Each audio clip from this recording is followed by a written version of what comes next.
accomplishments should one have under their belt? Yes. Is that a criteria for relationship? Yeah. I want you to get to know someone. I want you to be talking to them. I think knowing them, talking to them, You said that once they've decided, how long should they wait to actually get married? Okay, go ahead. Once something is decided, I think that varies from couple to couple. I mean, whatever is the most suitable, feasible time. Some people, they do wait because they're either so consumed with school or work that they want to get married. You know, you have seasons, right? You have the nikah and the wedding seasons. Those are seasons for a reason, right? But I think that,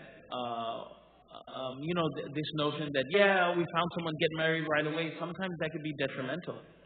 That can be detrimental because it's very important for a couple that gets married to spend a very, very close and very secluded time with each other to kind of, develop that and mature that relationship, So I think that varies. Some people may want to wait till everything is behind them. Some people are just ready to go. So I think that varies. How long should you communicate with someone to get to know them? So assuming they're not your cousin, because you probably assuming that the communication process is, and we didn't touch on that topic, but considering the communication process is kosher, all right, or halal, I think that once a couple has decided that, hey, you know what, I think we got a shot at this. Bismillah. You just have to Well, Bismillah meaning now you have to inform the authorities. Yeah. The authorities should be part of it. So Imam Azhar, I know you're about to say something, but because we're on the moment, let me digress for 3 minutes. Okay, let me just we have passed our time, and this is for the audience. We want to keep our time. There was a very important topic we want to talk about, dowry, because it's becoming a very big problem in our society also. Because he touched on dowry, but if you can just make your point. I want Imam Nadim to quickly talk about dowry. To make your point, and then I want to give it back to you to talk about that thing. Let me come. That was the thing I wanted. Okay, so Imam Nadim, then could you explain to us dowry? Are we selling our daughters? Are the sons buying other people's daughters? This is a very big problem. Brothers and sisters, dowry is becoming a problem. 50,000, 100,000. I performed a nikah 150,000. This is not Islam, in my understanding. Imam Nadim, sorry. Okay, so first of all, is that dowry is part of our deen. It is something that goes straight to it's the right of the wife. It is not something that belongs to the wali. It does not go to the parents. It is fully the right of the wife, and this is very different than when we talk about jahaz, because and unfortunately, within many of our cultures, the dowry is almost viewed as, number one, an insurance plan. God forbid, if this marriage does go south, if this marriage does end up in a divorce, at least I have something to fall back on. I actually conducted a nikah. Imam Azhar did one of 150K. I did one of 250K. And the 250K one that I performed, it was not just 250K. There was actually a document that they wanted me to attach to the nikah certificate that had actually a full plan and a full setup that in this month you're going to pay $50,000, after 2 months you're going to pay another $50,000, and it was like a whole breakup plan. A schedule, yes. And so basically it's transferring from his account to her account.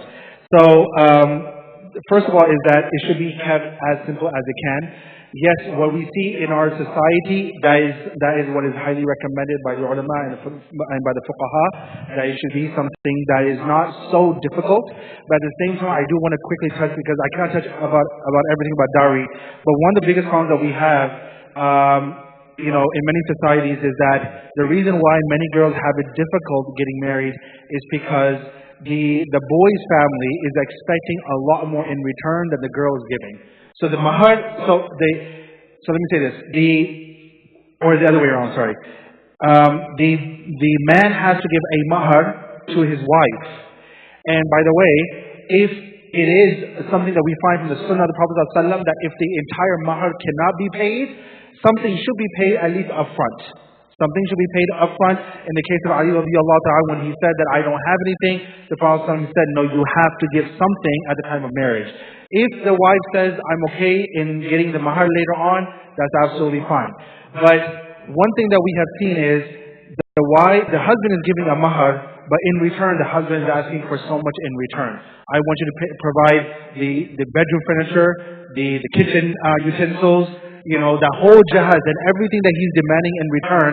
That was never, yes, did the Prophet give something to his own daughter? Yes, he did. But at the same time, it is not something that is exactly quote unquote necessary or obligation in our marriages. What is an obligation is that a man has to give a mahar to his wife. Keep it as simple as you can. In our society, what is very common, in your masjid, wherever is very common, that it should be. Now, can those big amounts be a mahar? Yes, it can, but it's not recommended. So, Imam Wasim, I want you to close today. I want to apologize to the audience. We're 6 minutes above time, and we inshallah hope that before 10:10 we will close inshallah. Brothers and sisters, the discussion was simple today. Reevaluate how we process things, how we do things, and how we set forth criteria. When we fail to do that, we're going to live in a society where people will feel that sporadic relationships are better than marriage. Why be a couple and just live together? There's so many issues that our society is facing that most of us parents don't know. One of those issues, Mufti Wasim will close with, and I think he'll touch on. Bismillah, Shaykh, please. Just finishing up what he said, when nikah becomes expensive, then zina becomes cheap. It's a famous saying, when nikah becomes expensive, then zina becomes cheap.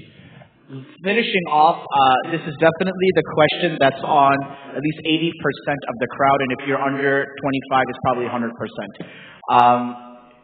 What is the Islamic way of getting to know someone? At the masjid, I can't get to know them. I'll look like a creep. Outside, if I'm outside at college and whatnot, my intentions are judged. If I slide into her DMs, I may be left unread and whatnot. The question is, can I use Minder? Can I use half our deen, half your deen, halfmydeen.com, Muzmatch? Stop promoting.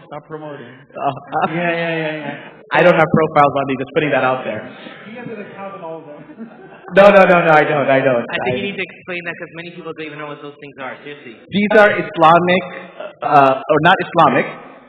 They're basically Muslim dating apps that have a notion where people who are serious as well, they look as well, but there are both elements to them. They have the elements of people who are serious and they have successful marriages. I know a lot of people on half our whatever deen it is, they've had successful marriages. At the same time, I know people who slid into others' DMs and have had successful marriages. I was just in Chicago 2 days ago, and one of my friends, he's married to a Moroccan girl.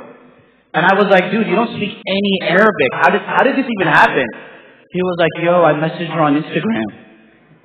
And then I was like, whoa. And then my other friend was like, yeah, I got married to a girl from Turkey on Instagram as well. And I was like, how do you communicate? They're like, Google Translate, alhamdulillah. I was like, what is your longest conversation? Wallahi, the guy said 25 minutes. He said, but we have no problem. She says, Habibi, I say honey, and we're getting there. So the question is, can we use these mediums for the sake of Allah? Can I use MSA and make it mixing for the sake of Allah? Can I use Instagram, Snapchat, Facebook to court? As a question, as a closing question. So 1 minute. If there's a youth who comes and asks me, what is the level of communication I can have? Like, even if they're communicating. I said that the communication between two potential people looking for marriage, first of all, it has to be a serious talk. It's not like, hey, I just want to let's get to know each other and see if this works out. Right? It has to be with the intention, let them know. If there's anything in the conversation that you would be ashamed of a third person reading, that third person being her dad, or that third person being his dad, or mom, or whatever, then you have gone out of line. So basically you're saying those mediums are possible places to venture, but in the world of WhatsApp messages, there can be a supervised conversation. Yeah, but Imam Rahman, no one's going to go on Instagram and slide into your DMs and say, I want marriage. Can I get your wali's contact? Right, but the reality is that he's going to be smooth about it, or she's going to be smooth, and it's going to grow into something. Is this an avenue? Again, that type of approach in looking at a spouse, I think, is the lack of guidance as a teen on how to look for these things. Right? I know there's going to be grievances on the parent side as well, that a lot of this conversation was like, hey, you know what, our kids can do whatever they want under their discretion. We have no right to say. Parents can guide the decision-making process of a child. If I grew up as a child and every single decision was made for me, and I wasn't given the opportunity to process information so I can come up for a decision myself, then naturally a parent is going to feel that, hey, if every decision has been made, how is it possible that such a serious decision could be made on his own? That's where that whole controlling thing comes in. But I think that as children, we, as young adults who are looking, we need to seek the proper avenues of doing that. And as parents, if you want to be happy with the decision of your child, then mold them in such a way where they can put the right things into consideration for their own decision. So yeah, they'll be making their own decision at the end of the day, but the criteria and the priorities that they should make, the variables in their decision making, this is what the parent has instilled over years. That look, beta, prayer. Look, beti, this, akhlaq. These are things that you look for. Now go. Well, I just want to say just one statement, which, we say that, to summarize what Shaykh Abdur Rahman says, close the door on our kids of evil and we give them the key. Right? The continuation of his answer will take place. Imam Rahman Bashir will invite you guys. The next MECCA topic is gender relations. I was hoping he would slide that plug in, but I guess it didn't. So the next MECCA event, Jazakumullah khairan, I apologize to everyone who went 12 minutes ahead. The next MECCA event, it will be discussing gender relationships. It will occur, inshallah, in 2019, which is next year.